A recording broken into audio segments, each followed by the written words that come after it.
This thing turned on.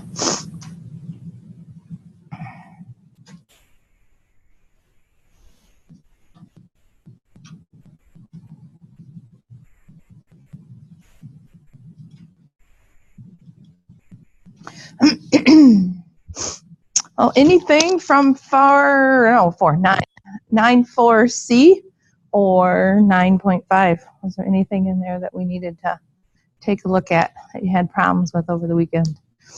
Or did it all work out well? Hopefully it worked out well. The stuff from 9.5 and 9.4, we are going to end up putting into 9.7 when we get into working with imaginary numbers today. So there is some of that stuff that's going to play a role throughout this whole part. And then also into chapters 10 and 11, we still end up using some of the stuff there too. So we are over the hump in this class. We've made it past halfway today, so that's pretty good. So if no questions, then I guess we'll take a look at what we got to do with 9.6 and see how that goes. 9.6 is dealing with functions with radicals. So we're going to use your graphing calculator today with this stuff because we have to go in and take a peek at what rational or what radicals look like when we end up graphing those.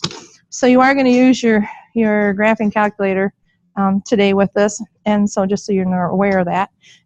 So let's get started with what we got here. It says recognize radical functions. Well, we can recognize those basically because if you're going to have a radical function, just to get you started looking at what they're going to look like, they're going to look like so.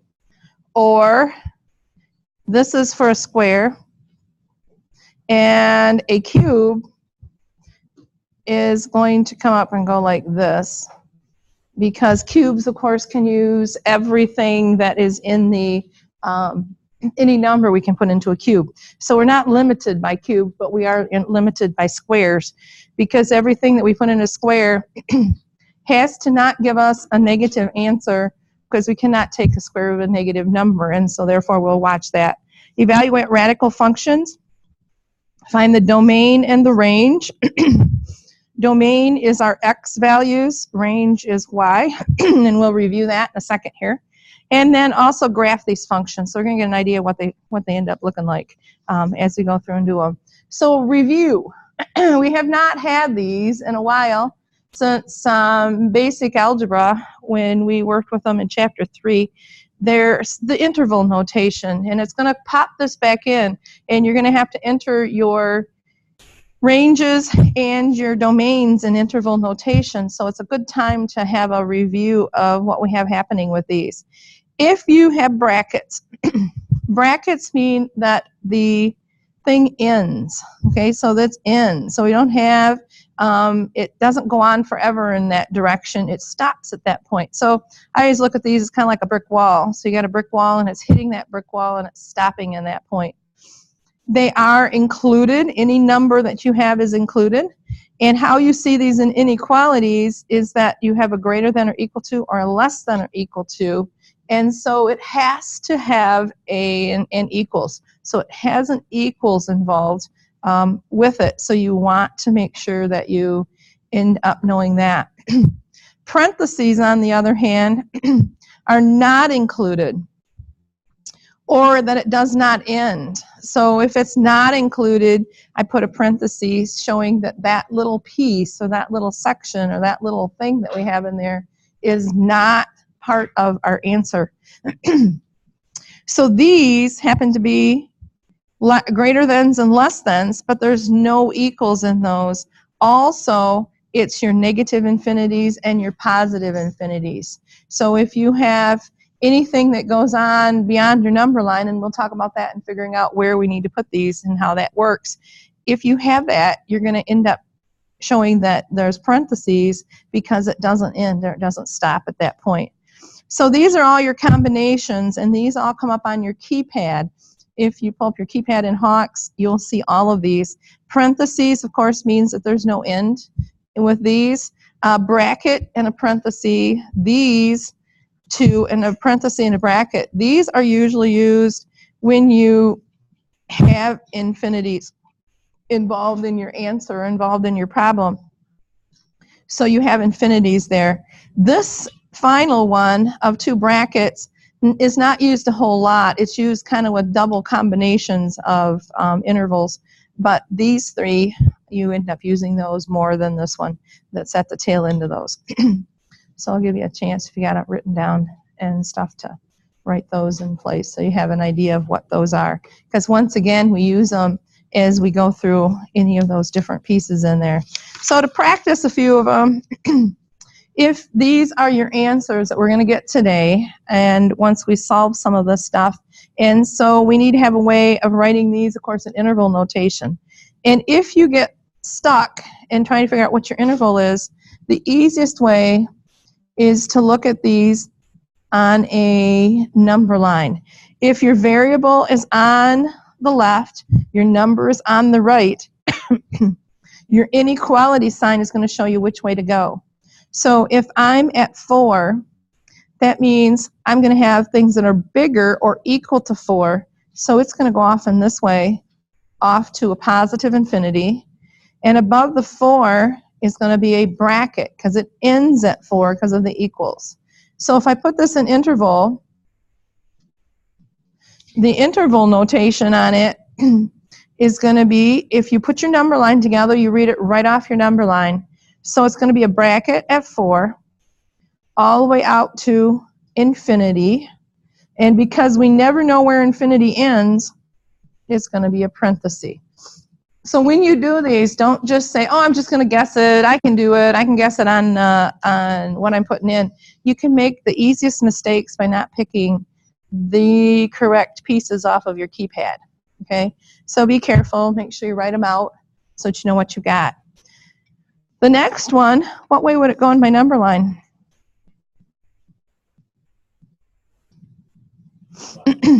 Off to the left, yes. And it's going to go that way. But because there is no equals, what's above the 7? So above the 7 is going to be a parenthesis. And so we're going to have a parenthesis in there. And so that's going to tell us that we are stopping at 7, but we don't include 7. 7's just kind of there as not the full-fledged part of that. So then it goes over here to a negative infinity. So if I do my interval, I again read it from left to right. So because it's an infinity, it's a parenthesis. So it's negative infinity to 7. And because I cannot include 7, it is another parenthesis in there. So we have that part with our interval notation. Okay. Questions with this so far? Are we good? Okay. Just making sure. Now this one's a double. And doubles show up not necessarily in the stuff that we'll do today, because I don't think we end up with any doubles, but they end up showing up at certain spots. So I just thought a review might be a good idea. And so if I read this, I need to break it apart into 2 pieces. So it's going to be x needs to be greater than 3. Again, taking x and keeping the opening towards x, or towards the x and the 3 on the other side. And then the last one is x is less than or equal to 4. So what this one does is it says it's going out from 3. 3 is not included. But if you do your second one starting at 4, but it's got to get smaller than 4, but equal to it. So my interval is only between 3 and 4. And so I use a bracket and a parenthesis in there. So you want to watch and make sure you get those pieces. And then the final one, and this again is getting all of our different possibilities of combinations in there too. And then this last one, x needs to be greater than or equal to a negative 2. At the same time, x needs to be less than or equal to 7. So negative 2, 7. It's heading to the right at a negative 2. And it's a bracket. And then from 7, it's going to head to the left with a bracket. So its interval is only the spots that shared. So its interval notation is a negative 2, is a bracket negative 2 to 7, and a bracket. So that's our interval review. So we get an idea of what stuff and what things that happens to be. Okay? Does that help, you think? Hopefully. So we get an idea, because again, it's going to ask you only for interval, but if you do take the time to do your number line, you will not get your interval all messed up. So watch and make sure that you do that with those. So domains, this is a definition of domains and ranges. So a relation is a set of ordered pairs, any of our points that we happen to have. The domain of a relation is the set of the first coordinates of the relation. So basically it's the x values whenever you're working with something. So it's the x values. The range, on the other hand, is all of the y values.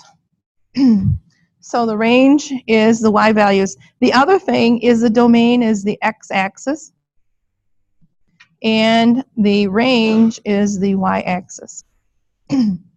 So we have those two pieces in there. So they are our sections and our pieces we want to look at. So if you looked at this on a graph, my domain is here, and my range is here. So I have domains and ranges. So if you're looking at these, that's the piece you want to look at. Now, as we look at rationals, they start and they go like so. So when you look at domains and ranges, in a lot of cases, the piece that you're going to see is going to be above the x-axis in some cases, or it could slip down below here depending on what was underneath your radical. But if you look at it for ranges, or domains, the domain starts where it hits the x-axis and then goes on indefinitely out into infinity. So it never ends at that point. And so if you're looking just at the domain, that's what happens. The ranges start here and also go up to infinity because this arrow keeps going on indefinitely. So you got some things there to look at with these. And so we'll go through them, and you'll get an idea of what stuff happens to be in there. So if you look at it as a graph, and they plot some points in here, the points that end up getting plotted that we happen to have are -5, 0, which is here, -4, 1, which is there, -3, square root of 2, which is here, and so on and so forth. And what you find is your graph comes out looking like so, and it keeps going on indefinitely.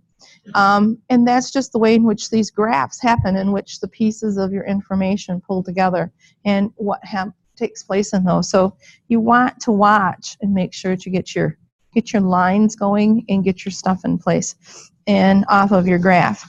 So if we look at the graph that this one was related to, it was x plus 5. And so the principal square root, so it means, of course, we got a square root. And what do we know? Every square root can never have a negative radicand. And radicans are the thing that's underneath the radical. And so y always has to be greater than 0. So whatever I kick out for an answer, it needs to be greater than that. So what we're looking at here is if I take what's underneath here and make it so that it is greater than or equal to 0, meaning that I can never have anything, if I solve it, I find that x needs to be greater than or equal to a -5, meaning that if I pick anything smaller than a -5, I'm in trouble. Okay? So if you go to our interval notation, it's heading off in this direction, and it's got an equals to, so our interval notation is from a -5 to infinity, are all of the basic points that I can end up picking for that. So those are the ones I want to pick, and so I don't want to pick other things that are in here. I don't want to pick a -6, or I don't want to pick a -8, because if I put a -6 or a -8 in here, it gives me a -3 if I put a -8. -8 plus 5 is a -3, and I cannot take square roots of a -3. So that's why I'm limited by what my domain can possibly be. when I'm working with those. So there's the graph, and again, it's showing that it's going from a -5 all the way out in this direction. So if you did interval notation, it's there heading out to infinity, and so that's why we end up getting from a -5 to infinity for our domain. Our range, on the other hand, if you look down here, there's nothing that connects with it.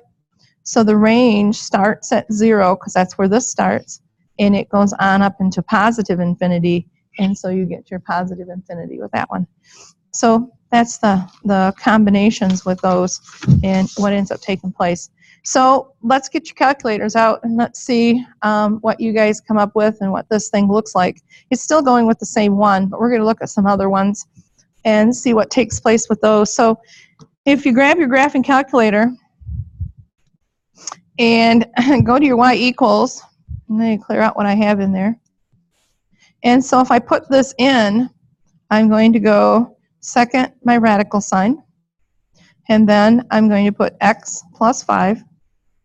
Now some you need to put parentheses with, other calculators you don't. So it just depends on which kind of calculator you happen to have. And then if you go up here and hit graph, it's going to show it to you, just like the graph that we had before. And it's also in our table. If I go second to above graph is where my table's at, I will end up seeing what values happen to be. I'm at 49. I gotta get out of there. So if I go back up second table set, get back to something reasonable.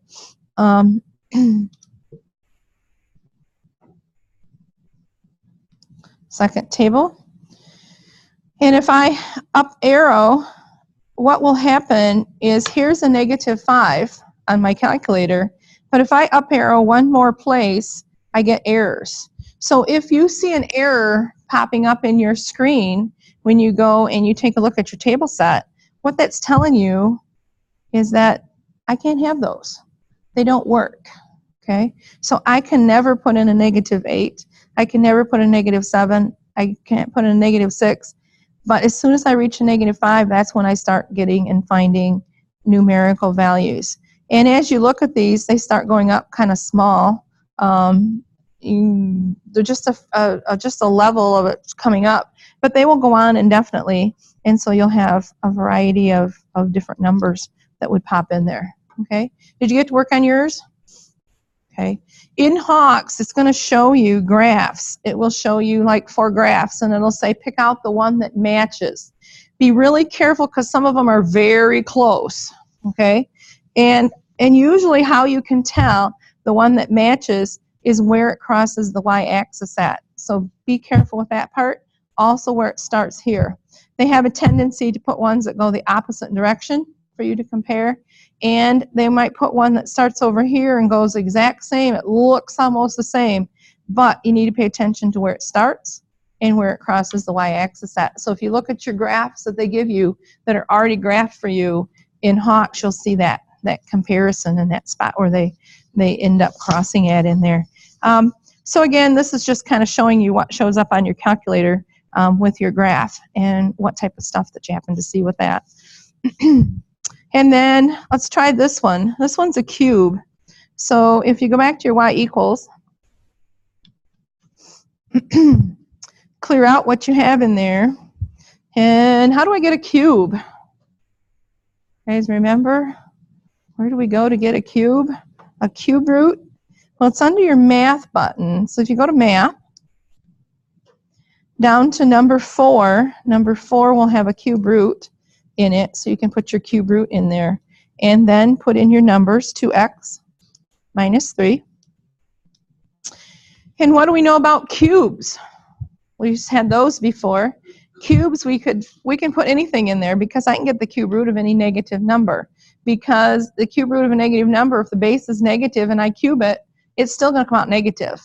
So I can use whatever numbers I want to use in this one. And so then, if I go to graph, it's going to show my cube graph coming in, or my cube root graph coming in. And notice it's a little different because it's got both sides in here. And that's because I can put negative values in as well.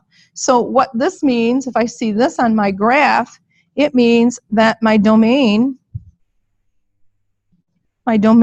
is all real numbers, or from negative infinity to positive infinity. So I can pick whatever I want to choose with this one. So I'm not limited by what stuff will come out of it and what type of stuff that I happen to have in there. So again, cubes can be anything. It's square roots that you have to watch with your domains, because again, they can never ever be negative in there with that one.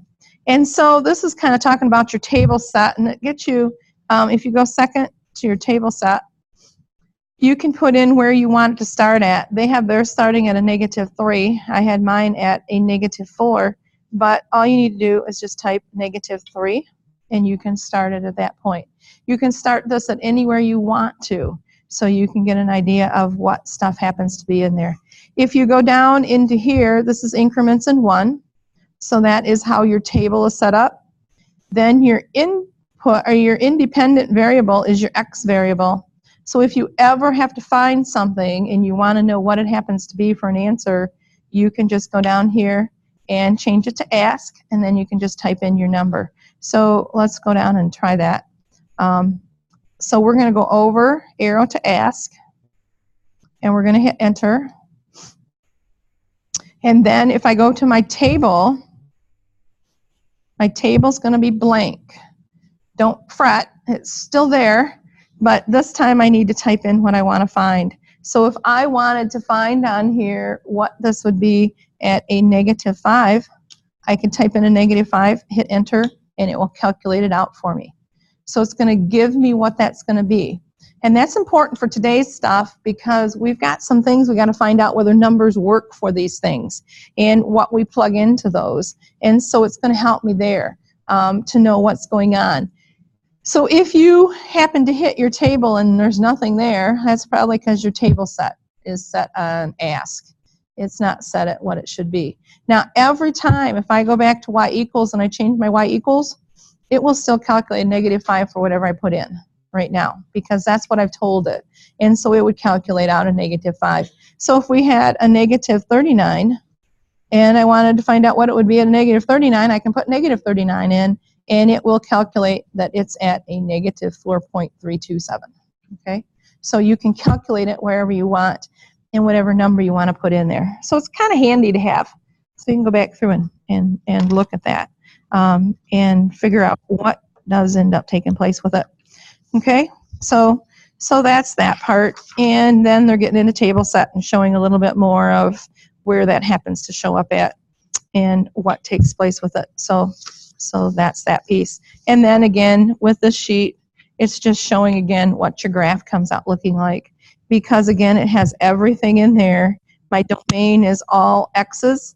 My range is also going to be all y's, whatever it could possibly be, because again, this graph keeps going out. It's going to take it forever to get up into this range, but it does get there, okay? Or it's going to take it forever to get down in this part too for the range, because again, it's very small increments it's moving at because of taking a cube root of it. So it doesn't change a whole lot as you bounce from one thing to the other. So just be aware of that it's just slowly changing in my y's for those.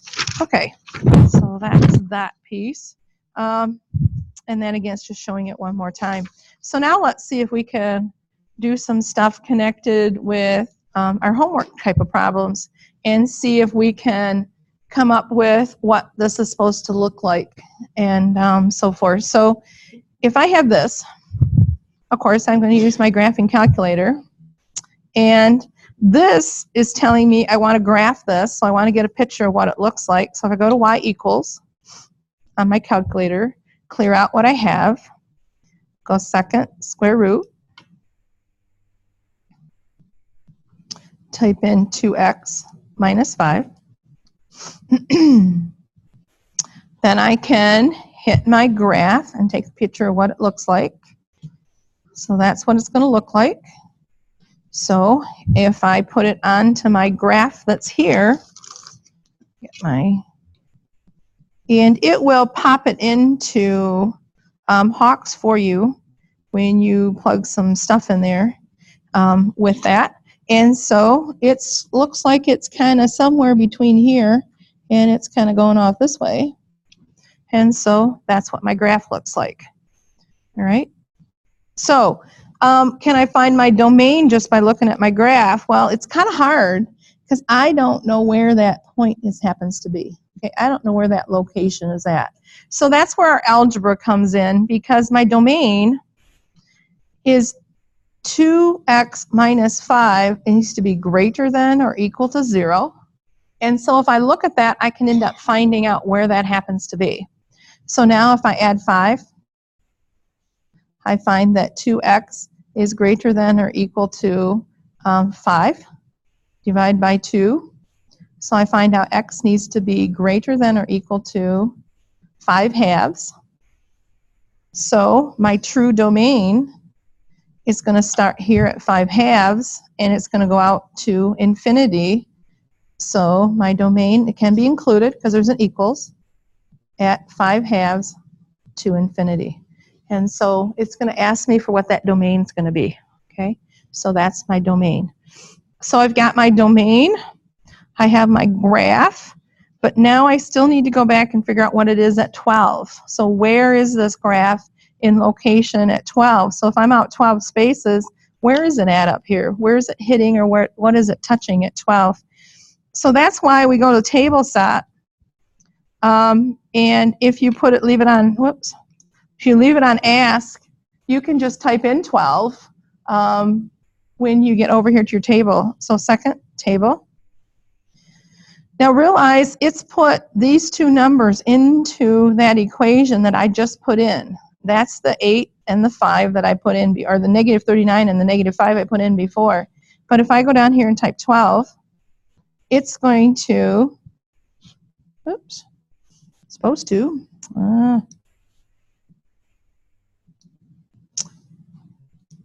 I got to get where I can get 12. It's going to give me my answer. So what is my value? So my value is 4.3589. And so that's what I would be at with 12. So if I were at 12 with this graph, that's what I would get. And you could calculate it out by putting 2 times 12 is 24. 24 minus 5 is 19. So really you're taking the square root of 19. And that becomes what your decimal answer is. Okay? So if I continue this out at 12, 1, 2, 3, 4, 5, 6, 7, 8, 9, 10, 11, 12, I would be, if my graph doesn't represent what I have, but I would be up at 1, 2, 3, 4. So I'd be somewhere up here, a little bit above 4. And so really this graph should be going up like so and heading that direction. Okay? Does that help? Make sense? Yes, hopefully. Okay, so let's do another one. Let's see what happens with this one. This one's a cube. So what is it going to look like? So if I go and I go up here to, whoops, go to my graph button, and I'm going to clear out what I have, and then I'm going to go through and I'm going to put in here cube root, so math to 4, and put in a negative 4x minus 3, and see what my graph is going to look like. There's my graph coming in. Okay, hopefully you have that on your calculator. Is what it's looking like.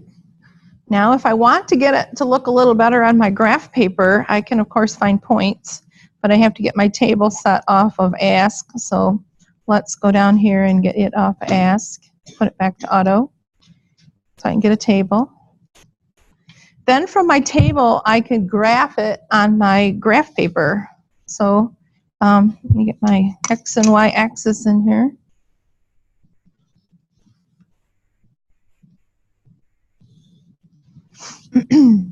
And so when I'm at a negative 3, I am up at 2.0 something, so not up too far. When I'm at a negative 2, I'm up at 1.71. When I'm at a negative 1, I'm at 1. When I'm at 0, I'm at a negative 1.4. When I'm at 1, I'm at a negative 1.9. When I'm at 2, I'm at a negative 2.2. So that kind of gives me enough ideas. This is going to come in, it's going to go around like so, come down here, and then it's going to start back out again. So that gives me an idea of what my graph looks like. Okay, so you're looking at where it happens to hit. So what do we know about domains with this thing? If I look at domains, each of these has an arrow at the end, meaning they go on indefinitely. So domains are my x's. So the domain of this thing happens to be from negative infinity to positive infinity. Always will be, okay? And the reason, I don't even really have to figure that out because it's a cube. So if it's a cube root, the domain's always going to be all numbers. If the root is a fifth root or a seventh root or a ninth root, the domain also will be all real numbers, okay? So, and that's again because we can take care of negatives under the radical sign. But square roots, fourth roots, and sixth roots, we have to watch that domain. It's going to be limited all the time, okay? So domains have a limit with those. So some questions will pop up in Hawks that'll just ask you what your domain happens to be. So now we got one last piece to finish, and that's this one. And to figure out what we're at 13.2, negative 13.2. So if I go second to table set, I could type right in here, negative 13.2, go to my table, and that's where it would end up putting that in. And so it would end up calculating out what my answer would be. So when it's at 13.2, my y value is going to be 3.6791. So that would be its location. Mm-hmm. How to get to the table? Well, yeah, I have a table where it's all down. Oh, second, right here, second, above your windows is table set. So second, table set. Are you there? Okay. In this first spot right here, just type in a negative 13.2, and you are there. Okay. It's just that if you go to graph another graph, your table is going to start at that number. So you might want to go back in, set table set, and put in a 0 instead, just so it equalizes your table and gets it back. Yeah, if you want to look at it to graph it, you're going to want to do that. You're not going to want to use a negative 13.2 because your numbers end up being really funky to graph. Okay. Yep. So that takes care of that one, I think. Right? You're good with that, you think? Okay. So let's take a look at these practice problems that are here. So what is my value of this if I'm at 5 with the square root of x plus 4? So if I go to my y equals, clear out what I have, go second square root, put in x plus 7,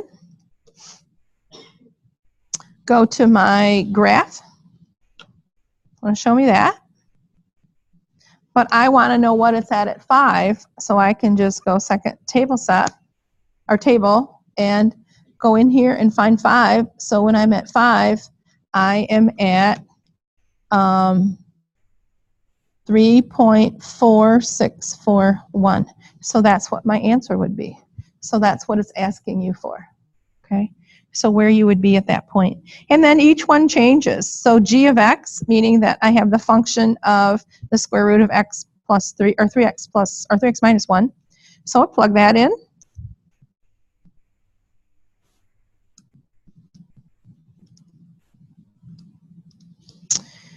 Go to my table. Of course, table at 2/3 is not going to show me much, right? So at 2/3, I won't see it in my table. So that's when I want to do second table set and put 2 divided by 3 in there. Go to my table. And it's going to show me at 2/3 I am at 1. So that would be my answer. So my answer is just simply 1. So it's kind of neat how it does that and finds you your different pieces in there. And then the same thing with your cube. So you'd put the cube of 13. So you put the cube of x plus 5. So math, 4, x plus 5. Go to your table. Of course, I want to first go to my table set because I got it all messed up in there, and then I could put negative 13 in there, and it will take me then to my table. Second, the graph button gets me to table, and when it's at a negative 13, my answer is a negative 2. Okay, does that make sense? Going through and finding these. And then if you wanted, of course, the graph of that one, you just hit your graph button and it will show you. It has moved it across over here because it's moving at the opposite of a positive 5. So it's moved it this direction so that we end up having that graph is shifted, okay, with that one. And so that's that piece. And then this one says use your calculator, estimate the value of the functions to 4 decimals. And so in here you'd plug in your values there and come up with what your answers are going to be. So same situation. Are we good with that, you think? Okay. And knowing what ones happen to go in there. And so these, of course, would be the answers that we would come up with for those. So that's kind of the practice piece with this part. I did want to, I'll at the end of what we're doing today, I'll take in and show you what's in the other part, because I don't want to go through and type that part in right now necessarily to get you into Hawks to take a look at what they're asking you. But in there, they're going to, again, ask you to graph certain things, and they're going to also ask you to find domains with that. And so you have to read carefully in 9.6. I don't think 9.6 is a real heavy-duty section. It doesn't have a lot of stuff in there.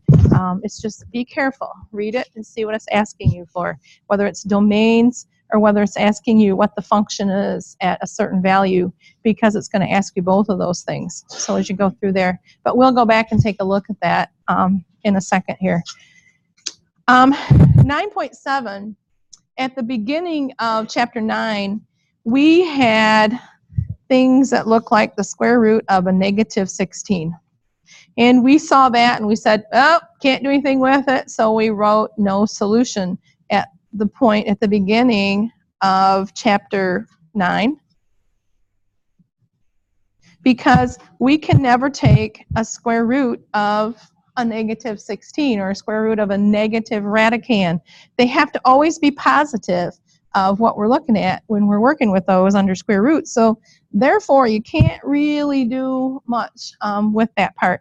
But now with 9.7, we're going to take a look at complex numbers and so forth with that. Does anybody in here graduate from Roscommon High School? What were they called in Roscommon High School? Imaginary numbers? Okay, but Roscommon High School has a special name. If you had, I can't think of what her name is now. Perchesky. Mrs. Perchesky. She always called them Iggies. So I don't know, did you guys hear Iggies before? You didn't have her? Okay, that's why you didn't get that. But I run across students, oh yeah, those are those Iggies. So they call them Iggies, is what she calls them anyway. And so we're going to look at complex numbers and see what happens. And that's where you pull out and you put an I in front of the whole thing, and that tells you that the number is an imaginary number. And so we're working with that. So we're going to simplify square roots with negative numbers. We're going to identify the real parts and imaginary parts. So real parts are just solid straight numbers. Imaginary parts are things that have an I with them for complex numbers. Solve equation with complex numbers. Again, it's going to be the same stuff. This is 9.2. Good old 9.2. It always is in there everywhere. And 9.4 and 9.5 are all going to be used when we solve these pieces, because they're going to be things that we're going to clear out denominators, and we're going to do some other stuff with those. And then we're going to add and subtract complex numbers. So we've got our bit of stuff in this section to go through. But what is an imaginary number, or what is a complex number? It's the number I, and an I is basically equal to the square root of a negative 1. So every time I have something that's negative under my radical, I can pull out an I. And so that I will come out of there, and we won't have that piece in there anymore. But as soon as I square an I, and we're going to talk about this too, every I that gets squared is the square root of a negative 1. So if I take the square root of negative 1, I'm going to always end up with a negative 1. Okay? So anytime you see an I squared, it's going to equal a negative 1. And so I can remove it that way and put in a negative instead within those. So that's the piece that takes place with imaginary numbers or complex numbers. And it kind of bounces back and forth between imaginary and complex with what we happen to have. So in writing these, the square root of a negative a, and I don't like this way of writing it, because what happens when you write it this way is that I looks like it's still underneath the radical, okay? So the other way that I prefer that you write these, and Hawks accepts this, is to write the I in front of the radical. Then there is absolutely no way that you're going to get that radical over top of that I, okay? And as you know in Hawks, when you're typing stuff in there, it has a tendency to not let you out of that radical. And so if you put the I in the beginning, you're going to be better off doing it that way than to leave the I at the tail end. And so when we break this stuff apart, I'm breaking it apart and saying I got the negative 1 under the radical, and I've got an A under the radical, and so therefore I can pull that I out. But again, put it first. Put the I at the beginning, and they do tell you that, because this looks a whole lot better to me than that thing ever would look, okay? So don't stick your I out at the tail end. Put it in the beginning of it, and then you won't lose it. It's so easy to lose those variables or lose that I when you're writing these. So let's take a look at some and see if we can end up taking these and solving them. So again, this is all stuff from 9.1, 9.2. They're just straight bases. So what happens here?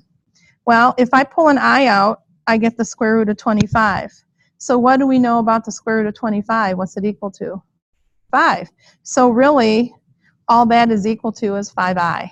So I'm pulling that I out of there, then I'm going right back to using my square root piece in there, and so I end up with that for my answer. How about this one?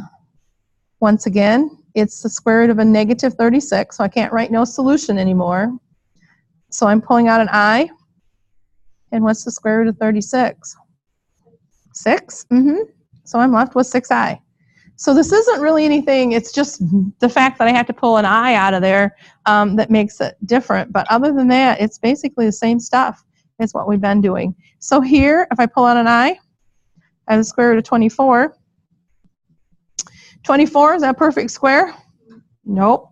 So if I take 24, like we had been doing, and breaking it down, I can end up saying I, the square root of 2 cubed times 3, which means I can pull out a 2, leaving me a 2 times 3 underneath there, or 2i, the square root of 6. So this would be my answer, because again, I want an exact answer. And we've been practicing that for quite a while with chapter 9.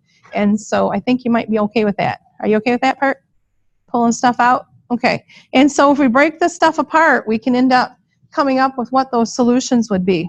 So what happens with this one? Well, pull out an I, break 45 down. So I have I, the square root of 3 squared times 5. Once I do that, I can see what I can pull out. So I can pull a 3 out. And so I'm left with 3i, the square root of 5. All right with that, you think? Okay, so it's just the idea of taking one little extra piece, and because of the negative under the radical, I just pull out that I part, and away I go with that.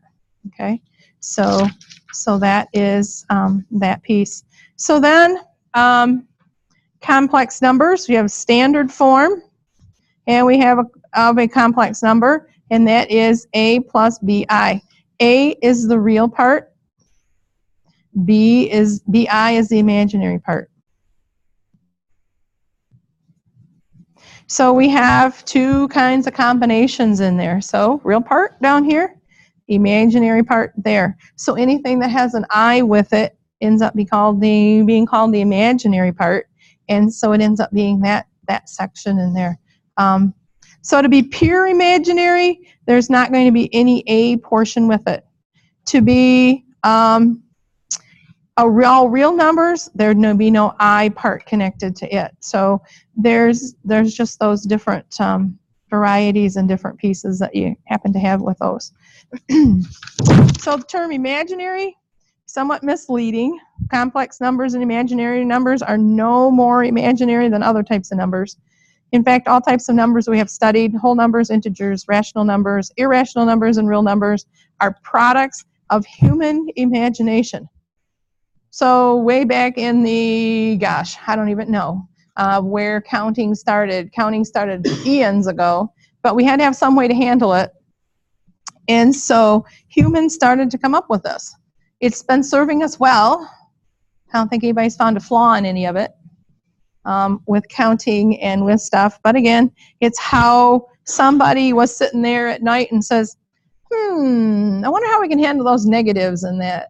And of course, they came up with imaginary numbers long before, of course, calculators ever were part of it. So again, they're just kind of part of what we happen to have. And so finding real and imaginary parts. So if we look at this very first one, the 4 is real. The negative 2i is imaginary. We okay with that? Okay.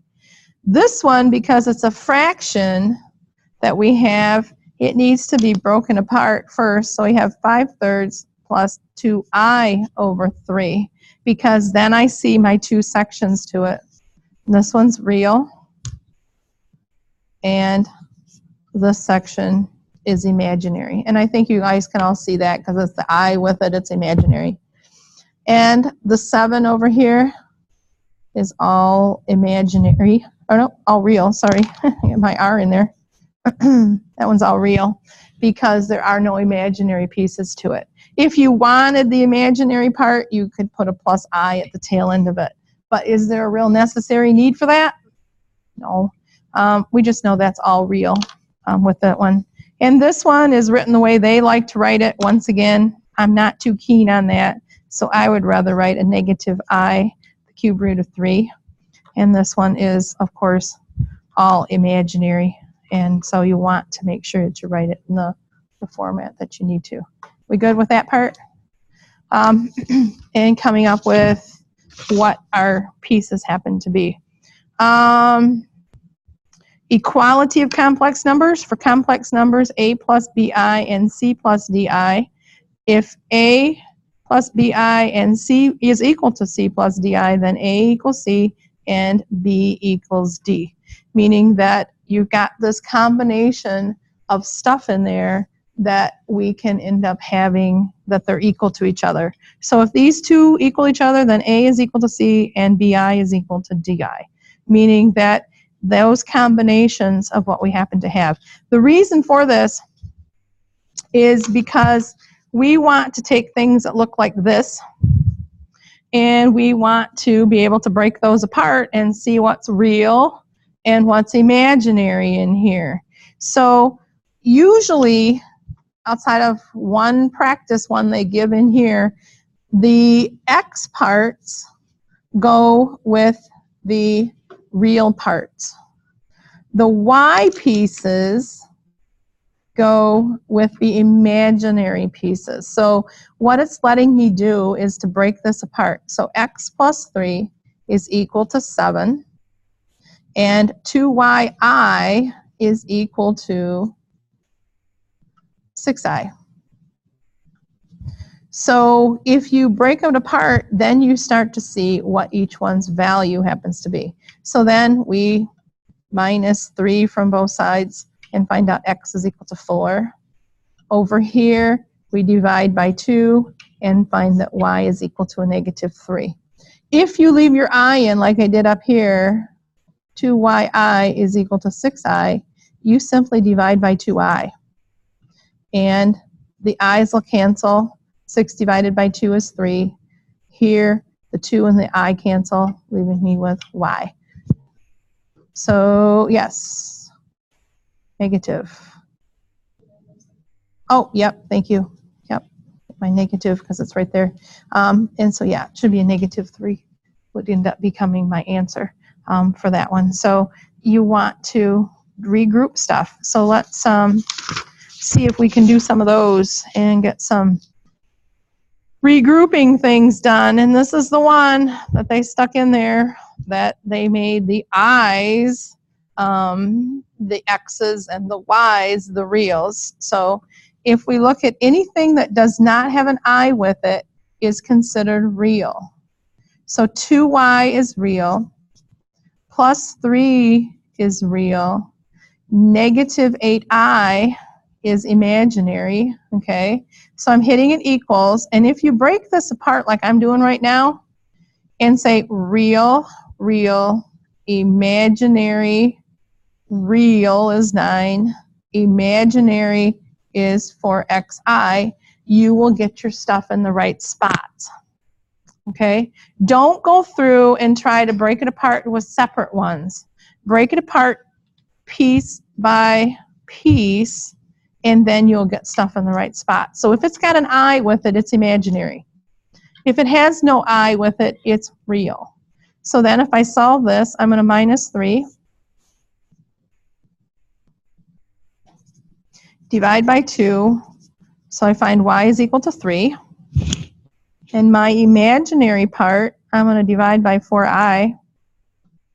And my i's will cancel. Negative 8 divided by 4 is a negative 2. And that's going to equal x, because those two pieces cancel. So I find that that's my final answer to that, okay? So again, just follow that through.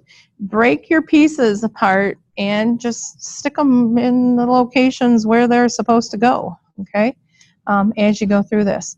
So what would we say 11x is? Imaginary or real? Real, okay. Square root of 9, or square root of 19 with an I after it. Good old imaginary, right? And I'm going to put my I out in front just so I don't lose it.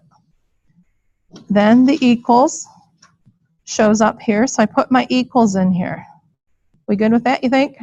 Just make sure you identify each piece. So then the negative square root of 19 is real. The 7yi is imaginary. So then I just simply divide by 11 over here.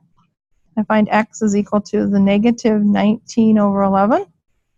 And over here, because I'm solving for y, I'm going to divide by 7i. My i's cancel.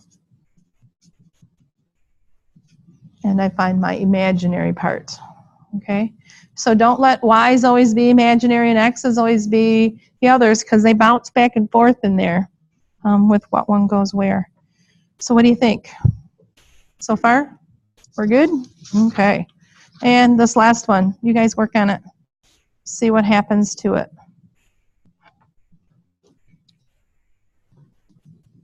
Sort stuff out so that you get stuff all as I's and as reals.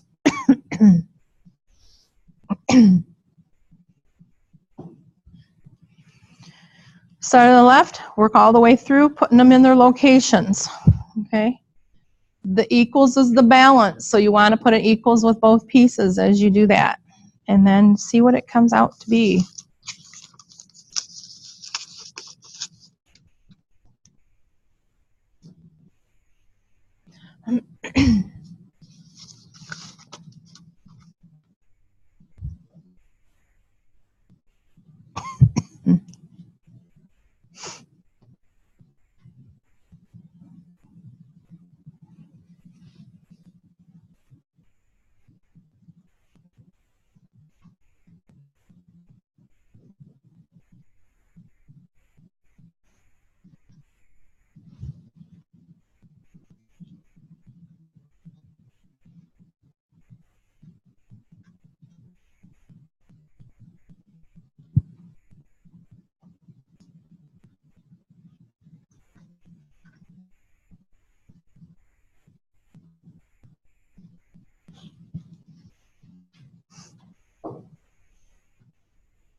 So hopefully you got negative 3.5 and a negative 1/5. Real is over here, is a negative 3.5, and imaginary is on that side. And so you've got reals and imaginaries and what those happen to be. Okay, good with that, you think? Okay. So then we get into addition and subtraction with complex numbers. And basically all you're doing is following the same kind of pattern. Is you're taking everything that's real and adding it together, everything that is imaginary and adding it together, so you're getting your combined pieces and your stuff that's coming together for your answer in there. And so it's just, again, combining like terms. Like terms, again, have to have the same base or the same variable piece to it. They have to have, in this case, I, if you're going to combine them together. They have to have the same radicand underneath the radical, as we talked about before. So there's a lot of little pieces that you need to look at as you start putting these things together and coming up with what they add up to be. So if I look at this one, what's it going to add to? So if I go through things that match, the 6 and the 1 match, so it gives me 7. Negative 2i and a negative 2i is a negative 4i. And so that's what my solution comes out to be. Okay, real part, imaginary part. And so again, you're just looking and saying what pieces match each other to end up adding together and adding the numerical parts of those. And so you come up with what your value would end up being. How about this one? And again, if you see it written this way, you may want to go back and adjust your stuff in here. And I'm missing a parenthesis at the back here. So it's a negative 8 minus I, the square root of 2, just so that I get those i's where they're supposed to be. A negative 8 plus I, the square root of 2. So these two match each other, okay? But because it's subtraction, negative 8 minus I, the square root of 2, a positive, or negative times a negative makes it a positive 8. Change my sign here. And so when I put stuff together, negative 8 and a positive 8, gone. Negative I squared and a negative I squared is a negative 2I, the square root of 2. So that would be my answer to this one. So all I have left is an imaginary part. Okay, so there is no real part left to that one when you change your pieces in there. How about that one?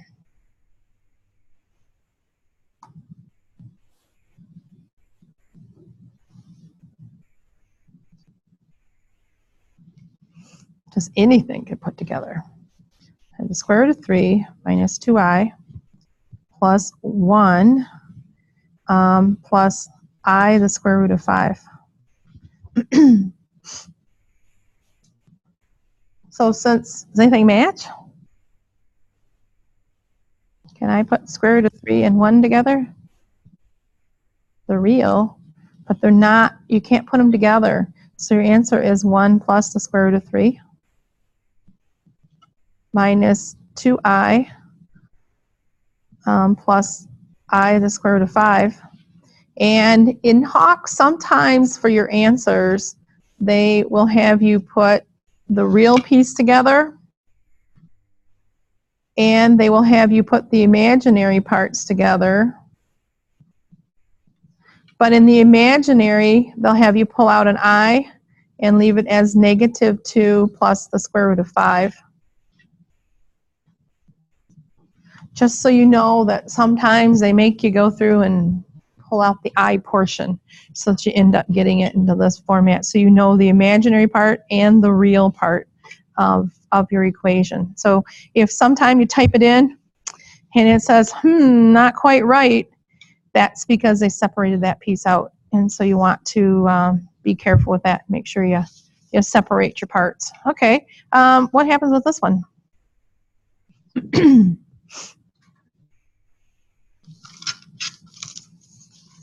You guys work on it and see what you come up with.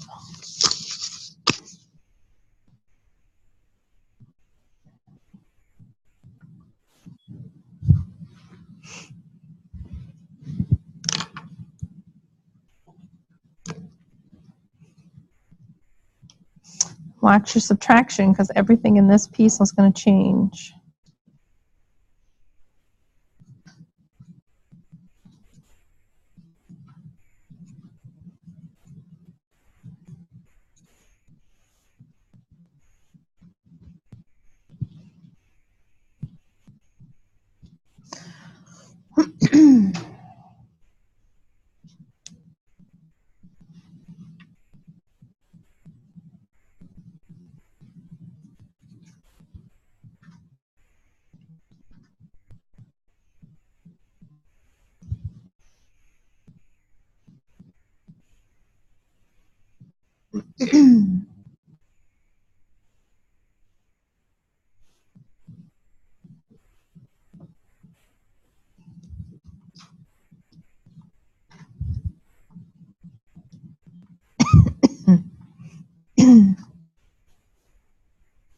So hopefully you had a negative 13 and a negative I, or 13 minus I, negative 13 minus I would be what you end up with.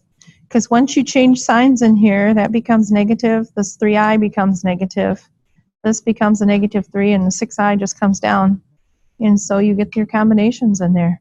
So then it's all the matter of finding like terms. So negative 7 and a negative 3 is a negative 10, and negative 3 is a negative 13, and then finally a negative 4I, negative 3I is negative 7, plus a positive 6I is your negative 1I. So you get some combinations of stuff in there with those. And then there's practice problems. The practice problems are, again, combining your pieces in there. So I went through and I've worked those out. This one is find the real part and imaginary part. So the 2 is the real part. This is the imaginary. Adding and subtracting, sticking stuff together, negative 7 and a positive 5 is negative 2. Square root, and this cannot be put together.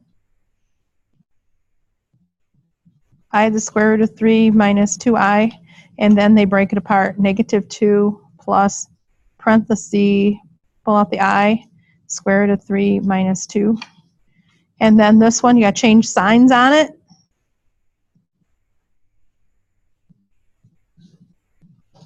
And 4 minus 5 is negative 1. And I and a negative 2I is a negative I for that one.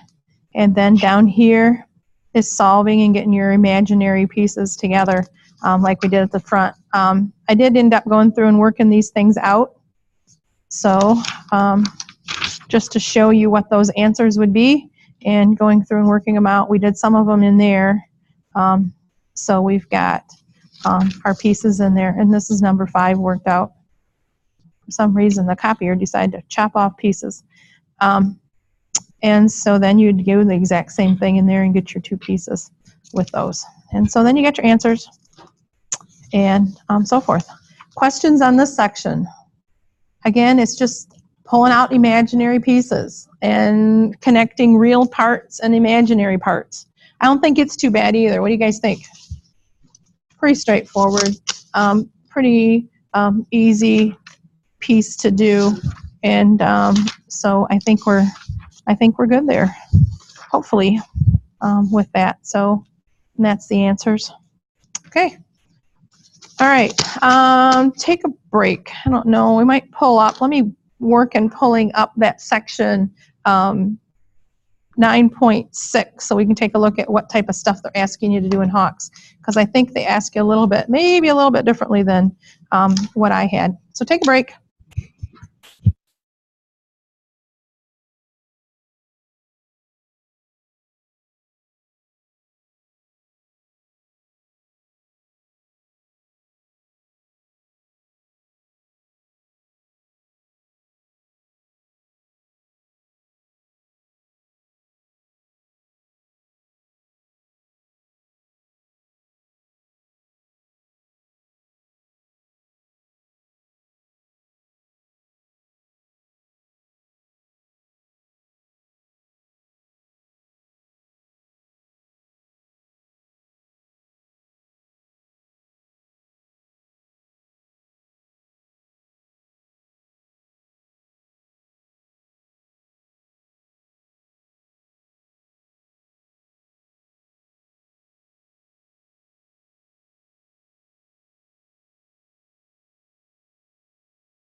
Okay, let's walk through a couple of these in the practice. I'm just in Hawks, and 9.6 is where I'm at.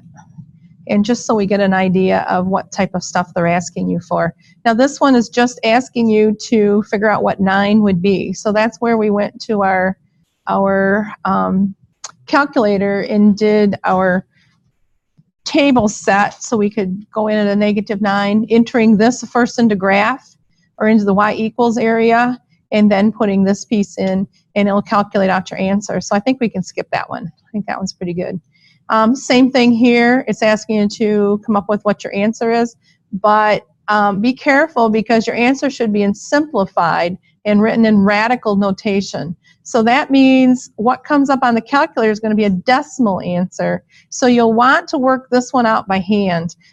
So let's put this one over here on paper, and let's take a look at it.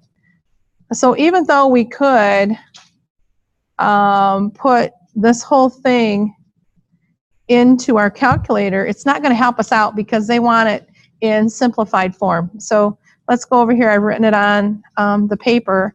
And so what this means, I got to put 14 in here. So 3 times 14 plus 1. and I'm going to take the radical of that. So 3 times 14, 3 times 4 is 12. 3 times 1 is 3 is 42 plus 1. And so I get the square root of 43. And can I break 43 down? Nope. So if I go back over here to my Hawks, I'm just going to simply have to put in here the square root of 43, and that's all I can possibly do to it. Okay, so just so that you're aware that sometimes it's going to ask you for the exact stuff, and so you want to be aware of that. So this one's rounding to decimals, so we're good there, I think. I kind of want to get into the ones that ask you to graph stuff and ask you to show what you got. Again, are written in simplified radical notation. So 15 in here, 3 times 15 is 45, minus 3 is the square root of 42. But the square root of 42 is 6 times 7, so I can't really pull anything out of there, can I? So you'd put the square root of 42 in there. So we're going to skip it too. Again, decimal one, so I can stick that on my calculator. And interval notation. So if I've got my domain, it says indicate the domain and round any decimal values to 2 decimal places. So I can calculate this out by setting this piece equal to or greater than 0 and just solve for it and divide by -2, and I will end up finding out what I have in here. Okay, now it's in interval, so let me put this one over here on paper too, so we can go back and take a look at that one as well. So let me go over here and we'll work that one out. So I'm going to take -2x plus 4.1, set it greater than or equal to 0. I'm going to minus 4.1. Now with this one, you need to be careful because when I divide by -2, what has to happen to this? My radical's got to switch. And we've learned that a long time ago. So really, I want things that are less than or equal to that. And -2 into 4.2 leaves me with a positive 2.1. And so for my interval notation with this one, 4.1. Thank you. So 4.1, I got to do that part out and dividing it. I can't do that in my head. Second quit. So 4.1 divided by 2 is going to give me 2.05. So 2.05 is going to go this direction. So my interval, and I can include it, is going to be from a -infinity to 2.05 with a bracket and a parenthesis. So if I go back to Hawks and I enter that in here, I need to go to my keypad, but be careful, making sure I pick a parenthesis and a bracket. Then I can put in my -infinity to, oops, comma, not a point, comma, 2.05. 0.05. Okay, so be really careful in watching what you got going in there. Okay. So you always set it to greater than or less Yes, always greater than or equal to. Okay, because what you want to always pick when you are working on these is you want this to be greater than 0 so that it never gets a negative under your radical. Okay, so that's why we have to pick what we do happen to pick with those. Okay, so let's go back here. So we get to the next one. So my next one is the fourth root, and it's saying indicate the domain.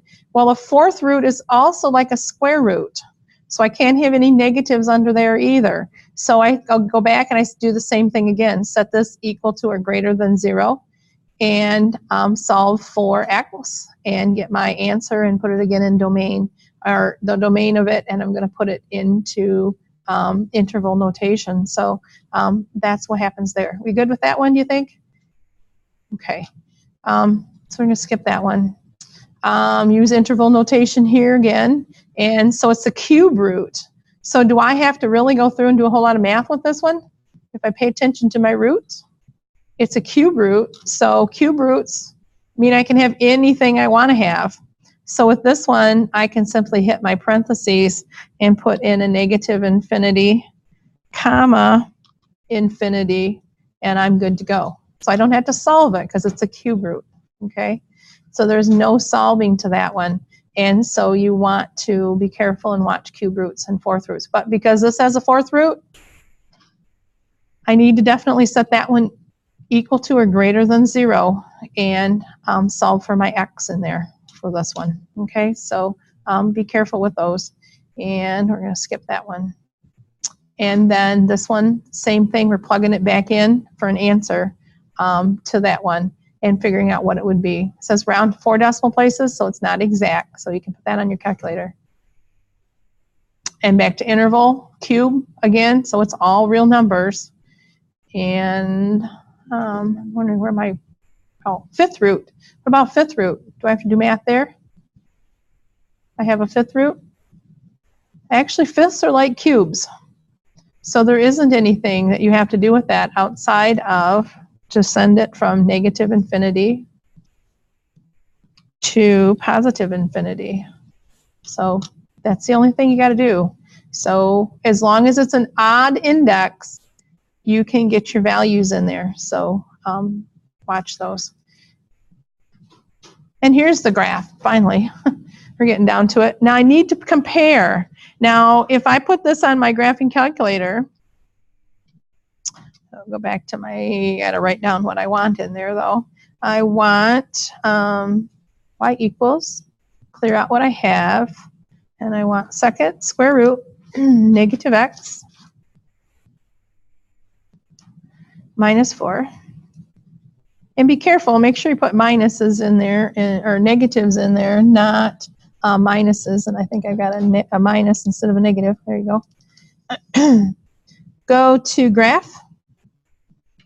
And if I look at my graph, because I'm going to go back here to this part, and here's my graph of what it looks like. So I got to be real careful in making sure when I compare that this graph is touching somewhere between, oh, it looks like it's touching at 4. So when I compare it to my Hawk's graph, I want to go through and make sure I get the right one. So in this case, there's only one that really looks like it, and that happens to be this graph. So we're good there. Some of them get really close, so be real careful with those. This one's asking for some points. So how can we get points? So if I get points with my calculator, what would I have to do? So take this piece, stick it in your graph. So we're going to put that 3x plus 9 in there. And then once I get that in there, if I go back over here to Ladybug to show you, if I go and I hit my table, second table, it's going to give me a whole bunch of points, but I got a bunch of errors in here. So I got to find some. So I could stick all 4 of those points in there and be good. Or you can go through and pick the ones that are solid. Look at, I've got a -3, 0 that's solid. I have a 0, 3 that's solid. And I don't know if I get anything else. So then you want to pick and put some of the decimal ones in there. So you just simply go to your chart and put your points in. And I don't know how many people get this wrong when they take their test. I don't understand how, but somehow people end up getting this thing all wrong. So make sure when you put your point in there, so we had -30, but for some reason comes up with wrong answers in here.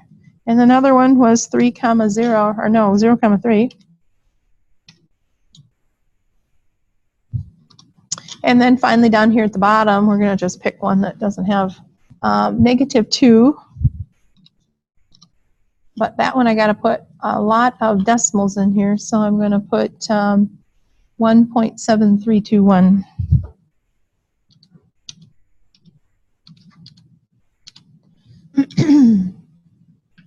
Make sure it's right. And then one more point. 2. And when I'm at 2, I'm at 3.873. And we should be good. Whoops, point.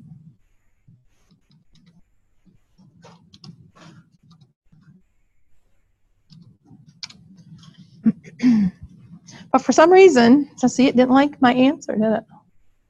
Answer is incorrect. Please choose one of the following.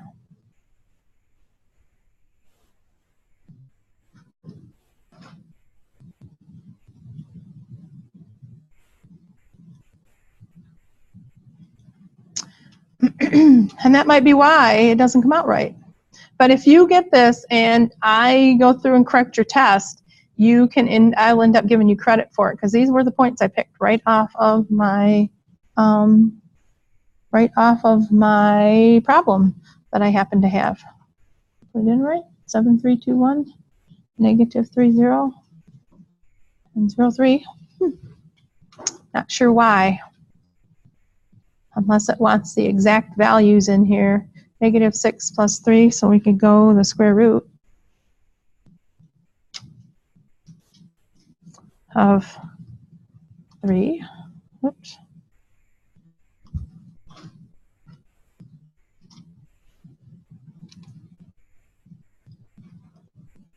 So the thing I can think of is that it wants the exact value.